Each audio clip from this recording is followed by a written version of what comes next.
Punchline sur Europe 1, Laurence Ferrari.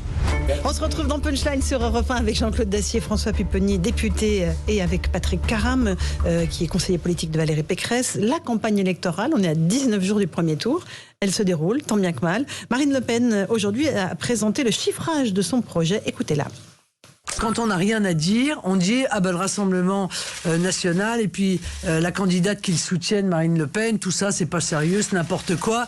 Et puis voilà, comme ça évite de rentrer dans le détail.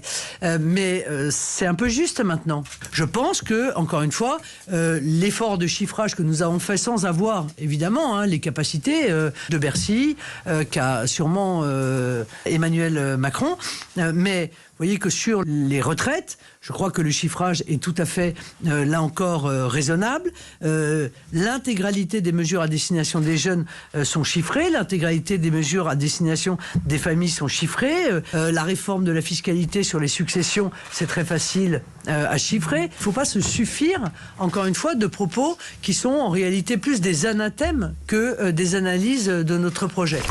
Marine Le Pen, qui est toujours très solide, plus de 18% dans notre baromètre Opinionway pour CNews. Et comment vous expliquez la stabilité de cette Je pense que son électorat l'aime.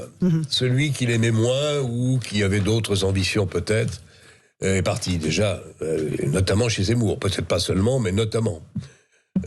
Qui lui a dans le même temps rendu service puisqu'il est apparu plus à droite qu'elle et il l'a recentré quasi automatiquement. Mais je crois qu'il y a un lien.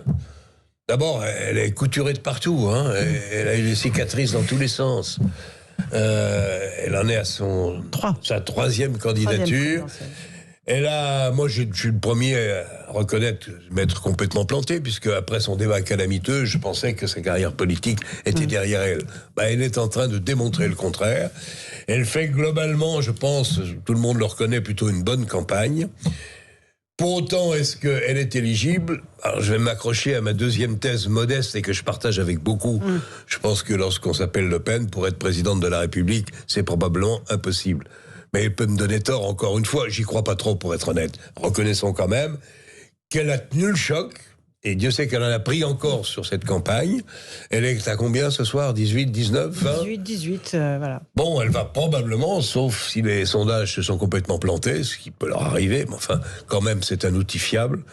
Elle a toutes les chances de se qualifier pour le deuxième tour. Ouais. Bon, voilà. Patrick Caram, et votre candidate à vous, elle est à 12% des intentions de vote.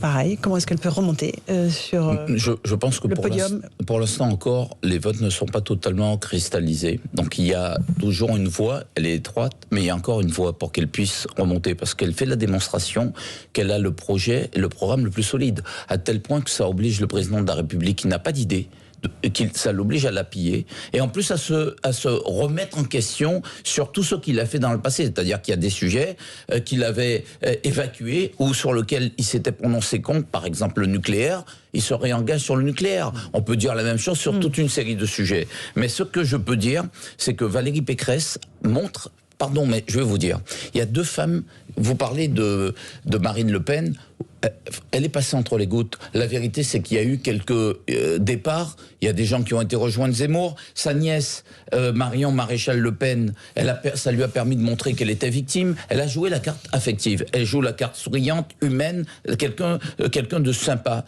Mais je dis, il y a deux femmes qui ont subi dans cette campagne. Et une plus que l'autre. Des attaques d'une violence extrême. Il y a, et je l'oublie pas, la maire de Paris. Parce que là, j'entends des choses, on dirait une nunuche qui n'a jamais rien fait de sa vie, elle est quand même maire de Paris, on peut contester sa politique, et moi je ne manque pas de taquer sa politique. Et il y a Valérie Pécresse, ce qu'a subi Valérie Pécresse. Pardon, j'ai fait 3 campagnes de Nicolas Sarkozy. 3 campagnes de Nicolas Sarkozy. Je n'ai jamais vu ça. Je n'ai jamais vu cette espèce de haine, cette espèce de mépris, cette espèce de... Mais c'était horrible pour quelqu'un qui regarde la campagne de manière comme ça, engagée. Je me dis, mais qu'il y a quand même un sujet là-dessus. Et elle a affronté toutes les adversités. Elle tient bon. elle a montré dans des débats sa solidité, et puis son programme est le meilleur pour la France, et elle le prouve. Et c'est chiffré, par contre, ces chiffres sont véridiques. Ceux de Marine Le Pen, on peut encore en reparler. Ils seront disséqués. François Pupponi, le président Macron n'a pas d'idée, dit Patrick Caram. Il a pourtant présenté longuement son programme. C'est un peu contradictoire, parce qu'à la fois, on lui dit il n'a pas d'idée, et puis après il dit il pique les idées d'autres. Mais c'est parce qu'il n'a pas d'idée qu'il pique celle de d'autres. Allez, François, un peu d'honnêteté intellectuelle. Ce dont tu ne manques pas. Non, mais il a des idées, il a un bilan. On peut être pour ou contre, mais il a un bilan. Bah oui, justement. Il a un bilan. Le bilan, c'est 1000 milliards de dettes. Il a un bilan, il a un programme. C'est l'islamisme qui continue à monter. C'est ça le bilan. Je crois qu'on peut pas reprocher l'immigration qui a explosé. Je pense qu'on peut pas reprocher au président Macron de ne pas avoir lutté contre l'islamisme. Non, il a lutté contre l'islamisme, mais il aurait pu aller plus loin en mettant en place un certain nombre de verrous. Et si je peux me permettre, l'islamisme n'est pas arrivé depuis que le président Macron est là. Alors, il ne faut pas tourner autour du pot comme ça. Mais c'est toi qui me parles d'islamisme. Tu vois bien le sujet. Le sujet, c'est qu'il n'a pas de vraies mesures contre les islamistes. Écoute, Patrick Caram, on va laisser parler François Pupponi qui doit défendre son candidat. La difficulté, et c'est vrai, il y aura un grand meeting de campagne le 2 avril. Un grand meeting de campagne, c'est à l'Arena 92. Donc c'est vrai que c'est une campagne qui est particulière. Il n'y a pas eu ces fameux grands meetings de tout le monde. Et donc c'est une campagne qui va se dérouler avec des circonstances internationales qui font que les Français pourront avoir le sentiment d'avoir été privés du débat démocratique. Ce qui pose une difficulté pour après. Parce que les Français, à un moment, ils vont s'exprimer sur quelque chose. S'ils ne le font pas dans des urnes, on peut craindre. Mais pour l'instant, la campagne se déroule comme elle doit se dérouler. Il fait la route en tête. Pour Marine Le Pen, moi je l'ai vu évoluer à l'Assemblée nationale, on voit qu'elle fait une belle campagne, c'est plutôt sereine. Bon. Hier soir, elle a été pendant 2 ans après le 2017, elle était pas en grande forme, et puis petit à petit, elle s'est reprise. Oui. Là, elle est à 18-19, c'est-à-dire sa base électorale depuis des années, donc elle n'a rien perdu de sa base électorale, mais pour la première fois dans une présidentielle, elle a une réserve de voix à sa droite, à sa gauche plutôt, parce que c'est à l'extrême droite, elle a une réserve de voix importante. Chez Éric Zemmour. Oui. Jamais on a vu ce qu'on peut appeler l'extrême droite globale à 30% au premier tour. 30%, on n'a jamais connu ça. Non, ça c'est une catastrophe pour le pays, mais je veux quand même dire que pendant la régionale, les sondages avaient surévalué le Rassemblement national, partout. Et partout, ils ont baissé entre 4 et 6 points. Je pense qu'elle est un peu surévaluée. Je pense aussi que Éric Zemmour est surévalué, mais je pense surtout qu'Emmanuel Macron, lui, il tutoie des sommets, mais il va se dégonfler. Et vous verrez qu'il perdra 4 à 6 points au moment du premier tour. Nous verrons les choses. Mais je vous le dis, aujourd'hui, il est sur un petit nuage. Ses partisans disent, c'est pas la peine qu'ils viennent au meeting. Quand on va à l'église, eh bien, il n'y a pas Jésus et pourtant on va prier à l'église. Bon voilà, ils l'ont. Non mais franchement, j'entends des choses, je me dis, mais un jour Macron va marcher sur l'eau. À ce rythme-là, il va finir par marcher sur l'eau, cet homme-là. François Pupponi, il est surhumain. Non mais il faut arrêter cette espèce de culte de la personnalité. C'est insupportable. Le culte de la personnalité du chef. En essayant d'être le plus objectif possible. Oui, tu l'as été en le critiquant et en disant que sa campagne, le fait qu'il la fasse comme ça va lui poser des problèmes après. C'est la première fois que j'entends un macroniste le dire. Non, mais on en est conscient. Ah ben pas les autres, parce qu'ils disent pas la même chose sur les plateaux. On en est conscient, on sait très bien que... Tu le dis, mais après les élections, le pays sera dans une situation compliquée, qu'il y aura des mesures difficiles à prendre, que la crise liée à la guerre va s'accentuer. On le sait, tout ça. Et c'est vrai qu'on aurait préféré avoir un débat démocratique mais malheureusement, les circonstances font... C'est pas les circonstances, c'est sa volonté de ne pas le faire.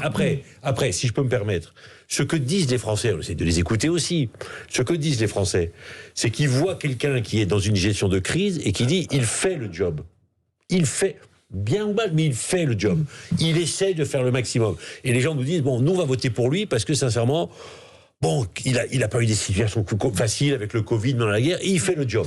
Et ils voient les autres, ils disent, mais les autres, on voit qu'ils ne sont pas en situation de pouvoir faire ce job. Parce qu'aujourd'hui, quelque part, la campagne... J'espère que tu ne méprises pas les autres. Je ne méprise pas les autres. Chez les macronistes, j'entends dire qu'ils ne sont pas au niveau, c'est pas la peine de débattre avec eux. Regardez leur niveau. J'ai pas dit ça. J'espère que tu dis que pour une... Non, mais laisse-moi finir, Patrick. Terminé, parce que c'est presque la fin de l'émission, là. Laisse-moi finir. Tu as été maire, tu es député, ne fais pas ça. La campagne, elle se déroule dans des conditions exceptionnelles où le président de la République est dans des situations où il démontre qu'il est capable de faire cela. Ce qui n'était pas le cas des autres campagnes. Les autres campagnes, il y avait une campagne électorale.